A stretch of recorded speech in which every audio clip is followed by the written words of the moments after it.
Hello, hello. Hi, guys. Thank you very much for being here. My name is Nelio, and I'm super stoked to be at the Growth Mentor presenting this, the Growth Mentor Summit.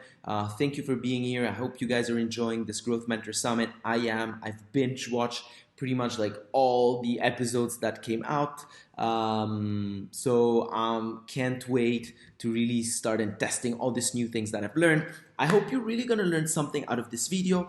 My name is Nelio, and am here to tell you the story of Careem and how at Careem we managed to activate 1.1 million and more users with a 30 seconds video to what we call brand virality. So we're talking here top of funnels, really really building awareness massively and then dripping that awareness down to activation. What's Just a story about me real quickly. I didn't start in digital marketing or in growth hacking at all. I started in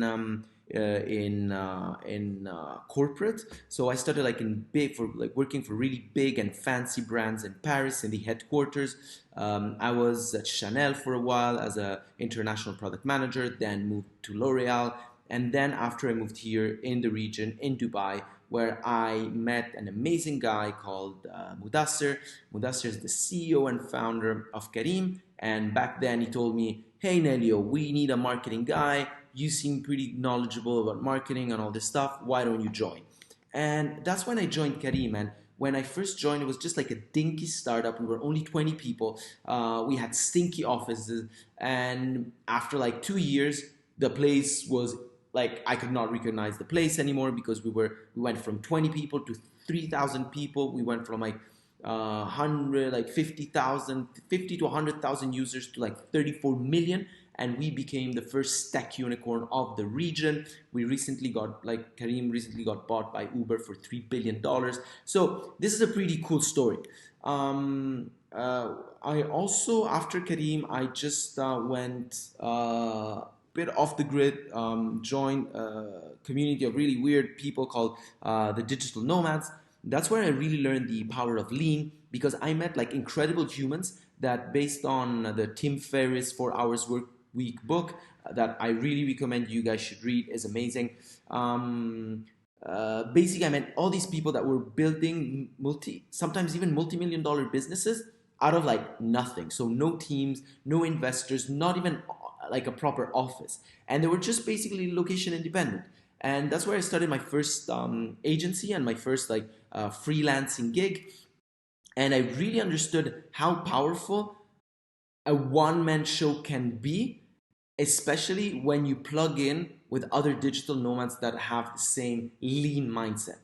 And based on this experience of lean, when my two friends, Jad, that you can see here, and Rami, the both founders of Washman, the Uber of laundry in Dubai, we pretty much like worked so hard, and we were super tight on costs, and we managed to really grow the business, grow Washman by more than 5x, actually almost 7x, in less than 14 months without having like a marketing team. So it was basically like me and like an intern.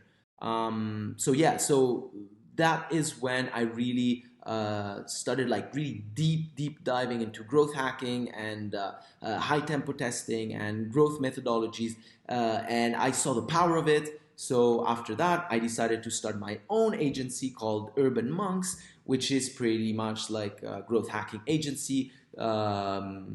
We have like all sort of clients all over the world, and we help people pretty much grow.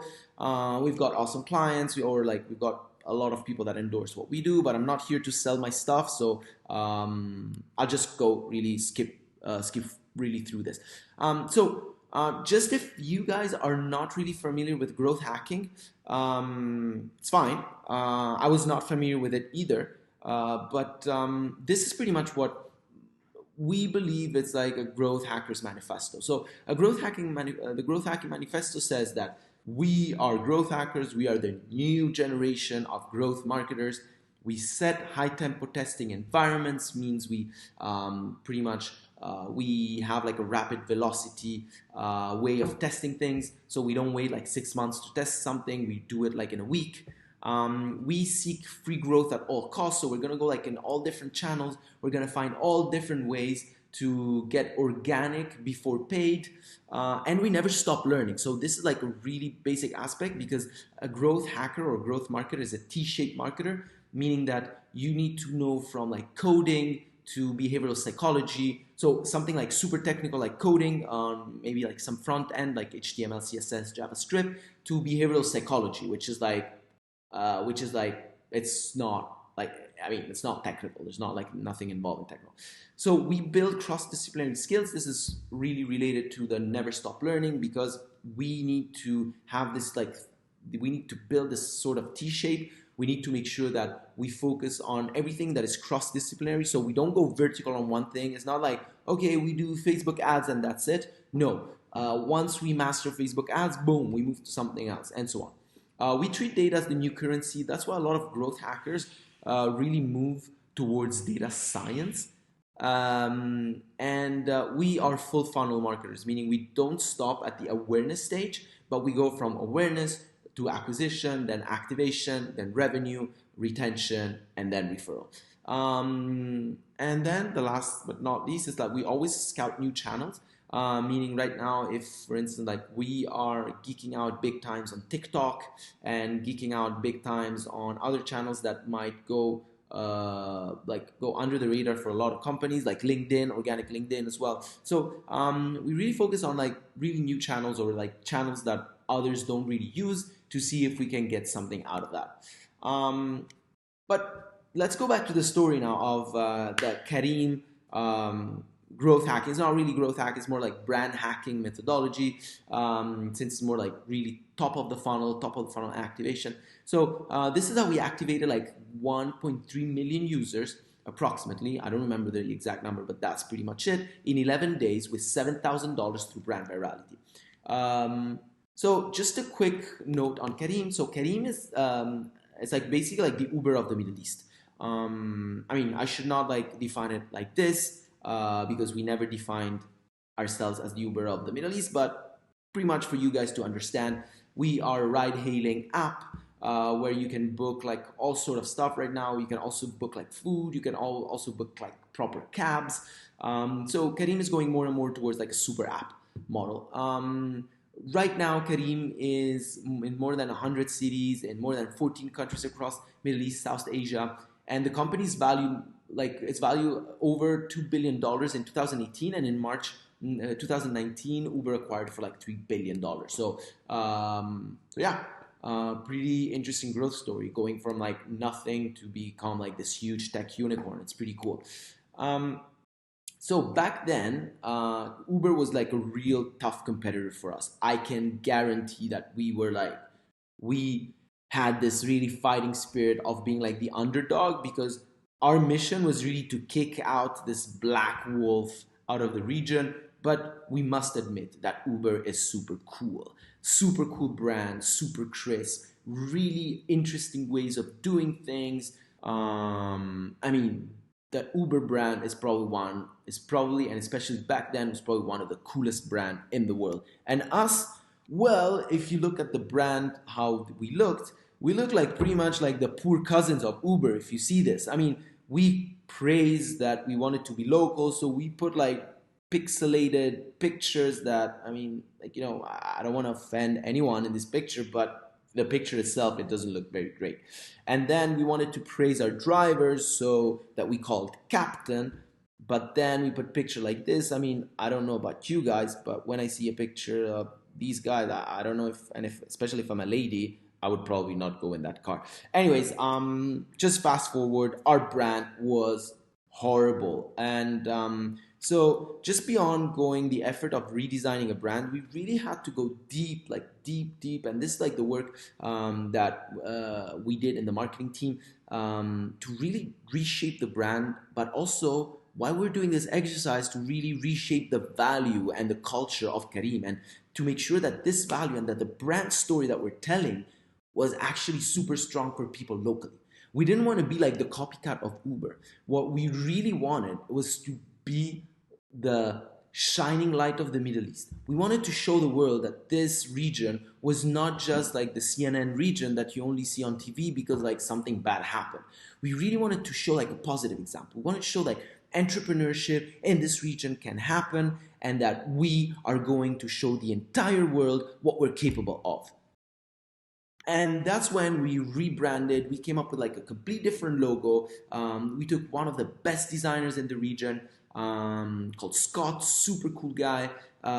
He pretty much like revamped all the logo. We decided like the new green, and we came up with this really cool tagline, Yalla, let's go. Yalla means like in Arabic means let's go, and let's go is like let's go. But here people say Yalla, let's go. And even us internally, we used to say Yalla, let's go because we used to come up with an idea in the morning and then really like execute in the evening and we were always like pretty much on steroids. Like it really felt like we're always like on adrenaline or something. So Yalla, let's go was really like let's move it, let's do it, and giving like this really fresh and positive aspect of this region. But you'll agree with me, and that was like the whole problem in our discussion in the marketing team is like, okay, cool, now we have a brand. The problem is, how do we tell the story and how do we make sure that like this brand is seen by everybody, that this rebranding is so strong that it doesn't go miss. So we really thought that if the brand relaunch didn't come with a bang, then it was like a problem. And that's what we started thinking, okay, so let's do a video, and if we want to do a video, we need to launch it, and then blah blah blah. So we started like creating like a whole marketing plan. But you know, whenever you have a plan and you're against like a super strong like a super strong competitor like Uber, like these guys are not gonna let you do what you want, right? I mean, like these guys are super good. So that's actually what the Uber team told us, like, hey, do you really think I'm gonna let you launch? And yeah, actually that's what happened, because then our account managers of all these platforms like Facebook and Twitter and whatever say like, guys, you know, I know you've got your rebranding coming, but I think Uber knows that what you're doing, and because currently they're pumping so much money on the same audience that you guys are targeting. So you guys need to pretty much come with something else, because like you're not gonna win the bid process. Now, for all the newbies out there, people that don't really understand how like the advertising process or the bidding process work, it's pretty simple. It's like an auction. So there is a set of values, like a set of variables that does like, okay, if you pay more and if you target the right people, then you're more likely to win. But there's a but. There's a but, and I'll tell you right now. So whenever you cannot really win and out budget your competitor, then you need to put in a lot of effort to be creative and to find like angles that others don't think of. Why? Because we all know that money can't buy mindset. And what's mostly important when you work in a startup, when you're like a dinky startup against like a huge giant competitor, you just need to go mindset all out and hope that things will work out. So that's the sneak peek of how the algo works. So I'm just going to rebrush what I just said like a few seconds ago on how the paid algorithm works. So for any newbies out there, so for anyone that already knows, I'm sorry, this might be a bit boring, but it's just one slide, so bear with me. For anyone out there that is a newbie on the other side, you might find this interesting. So I got this actually from a friend of mine that works at Facebook. I mean, it's something that they share with their either clients, partners, or friends. So it's not something that he actually stole or anything. But it was really kind of funny to put this slide just to say, hey, give it away, Mark. Don't just keep everything to yourself. So this is how the paid algo actually works when it comes to advertising. So Facebook rank ads based on what we call total value for every ad. So if you want to push an ad, it's going to attribute a score, which is called total value, right? But how is this score made up? So take this as 3 marbles, right? So these 2 blue marbles are what they call advertising value. And I'll just explain you really briefly. So the advertiser bid is what actually you are able to spend as an advertiser. Let's say if I want to, I don't know, advertise this phone, and there's another competitor that wants to advertise another phone, then Facebook say, hey, advertiser number one, who can you pay more than advertiser number two? Advertiser number one say, oh, Shies, I can't, man. Like, this is like so expensive. So no, like advertiser two wins. Fine. Then it's estimated action rate. So meaning that, okay, is this ad built in a way, and is it targeted in a way, and is it distributed in the right channels so that the target market that they're going after will actually do some actions on the ad, meaning they're gonna stop their finger, they're gonna click on it, they're gonna just comment on it, they're gonna like it, they're gonna go on the associated page, or they're gonna learn more, or whatever. They're gonna take an action. So this is like through machine learning and AI to pretty much like they have their own magic. It's a black box. Nobody knows really how it works, but basically they have like a machine learning going on there to pretty much estimate how many people will actually take action on that. And then the last one, which is like the green marble right here, this is actually where it becomes super interesting, because here, if you're like a big advertiser and you've got like a lot of money and you're targeting the right audience on the right channel, and you pretty much won, right? So any big advertiser can do that.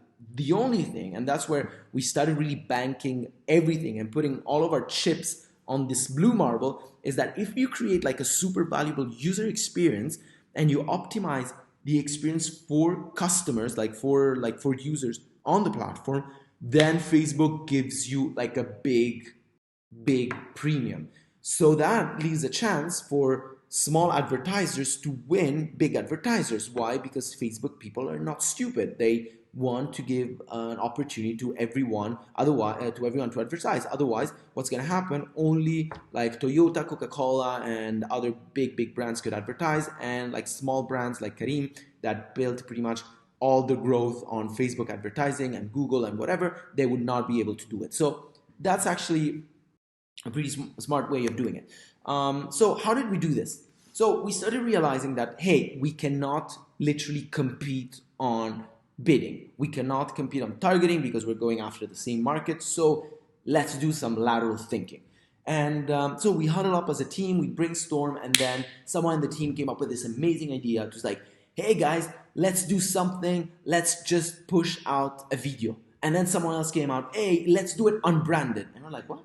And everybody was like, okay, so if we want to do it unbranded, then why should we do unbranded? And then whatever happened is like we started seeing this strategy shaping up. Why? Because we started understanding that, hey, if we're competing with just simple ads, we ain't gonna win against Uber because they're outbidding us on every. But if now we're not competing with them, but we're just pushing content, and what if we start pushing content not under the name of Careem, but we start just pushing content that looks super organic? I'll just share with you the video. Unfortunately, you won't have the sound because the sound goes on my thing here. Sorry, just 1 second. There you go. This is the video.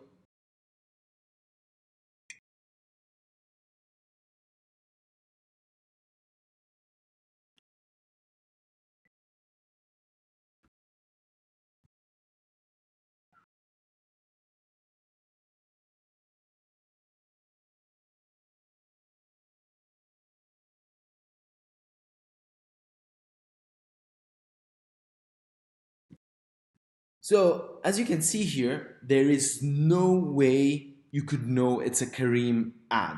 So that's why we didn't push it as a Careem ad. So we started talking like with a lot of small micro influencers that didn't cost us much. We started like also pushing it from different pages. We asked partners and whatever, like anyone that pretty much like had some reach, or some friends or whatever that had some reach, or some pages, whatever, to just push the content.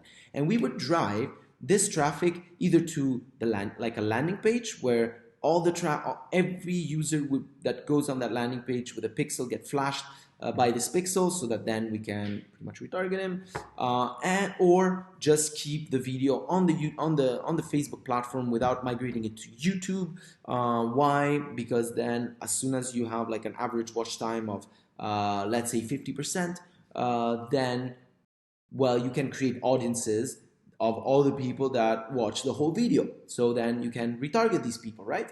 So this is actually what's really cool, because then we started like, as soon as this video went out, it actually really went super viral. Like when I'm talking super viral, is that even Lat Bible and 99 Gags started like really promoting this video, like pushing this video on their platform. And at some point, the first viral wave started to come in. And the first viral wave was pretty much with press and bloggers that started really to pick it up. To the extent where basically the first video got like 3 million views, almost actually 4 million views here, because Arab dies from slingshot. Is it true? Is it not true? People started like discussing, bloggers started talking about it. And what's really super interesting is that at some point the conversation started to move on social media, and people started saying, oh man, if you see like closely, you see the slow motion. After a while, this guy just like probably they replaced it with another guy. I mean, this video was all CGI, and it was done by an agency, like a super cool agency called the Misfits here in Dubai, that made us like a super friendly price back then because we were broke. And so there's no human involved. There's no people. It's just like CGI. It's like effects. It's like video effects or whatever you want to call them. So just what I want to tell you here is that it was so fun that at some point I still remember this scene. Someone told us that we basically saw it on a forum in Egypt. There was a guy that was telling off all the other people, saying like, you guys should stop talking about him. He is my friend, and he's at the hospital, and his mother is crying. I mean, and we were like dying, because man, this guy never existed. He doesn't have a mom. This is a computer thing. So anyways, like, you know, on social media things tend to go nuts and very like irrational. So we really surfed the wave of this like super irrational thing, and in the meanwhile we had like, you know, we started like having a lot of buzz coming on. And then this is what we did. Actually, so I'll tell you like this really funny story, right? So we were supposed to go with these unbranded content and keep instigating the conversation and keep pushing it and keep building momentum and keep like, you know, for like at least like, you know, we wanted to go for like at least 2 weeks. The only problem is that then we got told off from like the whole leadership team and whatever, because apparently someone called from very high up, like a government's like, guys, this looks really bad on us. You can't put this unbranded because it's not like it looks like fake news or something. So please, you need to tell now that this was like a joke, basically. It's like a social media joke. You need to reveal it. And we did reveal it. Just let me show you this. So we revealed it with this video. So let me check.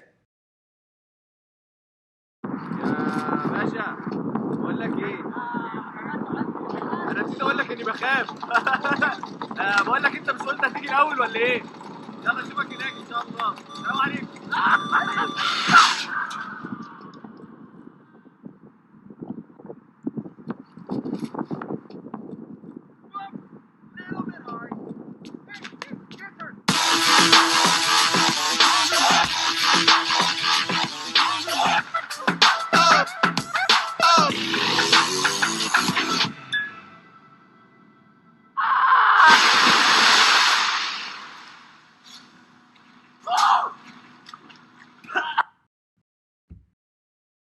So anyways, you see pretty much the concept here. It's like super interesting to see. I just wanted to quickly tell you, yeah, I mean, I still laugh because like, you know, we've put so much work on this. The whole team, we're like 12 people behind this, like the whole marketing team for like almost a month. We're just working like our like our ass off to really pull this out. So I still remember all the details. That's why I'm laughing.